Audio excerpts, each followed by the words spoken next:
दोस्तों, डिग्री मांगने के सिलसिले में ही कांग्रेस समर्थक हैंडल पूर्व प्रधानमंत्री मनमोहन सिंह की डिग्रियां गिना रहे हैं।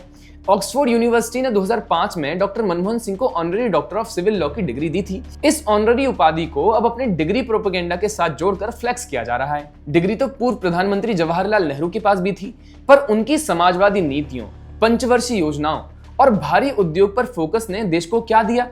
1947 से 1964 तक भारत की पर कैपिटा इनकम की एवरेज ग्रोथ रेट मात्र 1.68% थी। नेहरू के बाद भी उनकी नीतियां जारी रहीं और उसका रिजल्ट क्या निकला?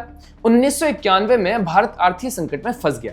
विदेशी मुद्रा भंडार घटकर मात्र 1.1 बिलियन डॉलर रह गया, जो आयात के लिए सिर्फ 3 हफ्तों के लिए काफी था। भारत को आईएमएफ से कर्ज मांगना पड़ा और सोना गिरवी रखना पड़ा। अब क्योंकि विपक्ष डॉक्टर मनमोहन सिंह सरकार के शासन को भूलकर उनकी डिग्रियां फ्लेक्स कर रहा है, तो आइए उनकी भी बात कर लेते हैं।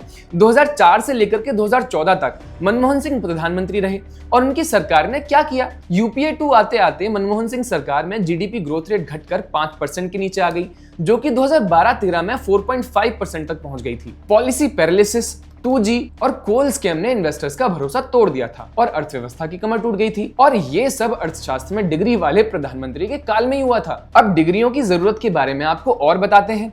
जो लोग कह रहे हैं कि डिग्री सब कुछ है, उन्हें एक नजर पश्चिम बंगाल की ओर देख लेना चाहिए, जहां के वित्त मंत्रियों के पास इकोनॉमिक्स में डिग्रियों की कोई कमी नहीं है। फिर भी पश्चिम बंगाल की आर्थिक हालत दयनीय स्थिति में। बंगाल मॉडल में कम्युनिस्ट सरकारों ने राज्य में उद्योगों को खत्म कर दिया। स्ट्राइकों और लैंड एक्विजिशन के विवादों से इंडस्ट्री को कमर टूट गई। 1977 से 2011 तक लेफ्ट फ्रंट का शासन और बंगाल भारत के सबसे विकसित राज्यों से पिछड़ गया।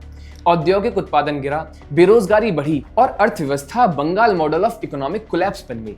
अब डिग्रीधारियों की सलाह से ही पश्चिम बंगाल गरीबी को रोमांटिसाइज करता आ रहा है, क्योंकि गरीबी से निकलने का काम तो सरकार कर ही नहीं रही है। 2008 में टाटा ग्रुप ने ममता बनर्जी की वामपंथी रणनीतियों के चलते अपनी कार फैक्ट्री को पश्चिम बंगाल से हटा दिया था। तब गुजरात के मुख्यमंत्री रहते हुए नरेंद्र मोदी ने उस फैक्ट्री को गुजरात में लगवा लिया। तब से गुजरात ऑटोमोबाइल हब बन गया है। जिस नेता के पास विकास की नीयत है, वो डिग्री वाले खोजकर अपना काम पूरा करवा लेगा, पर जिसके पास नीयत ही नहीं है, वो अपनी डिग्री होने पर भी कुछ नहीं कर सकता। और इसके उदाहरण हमने देख लिए हैं।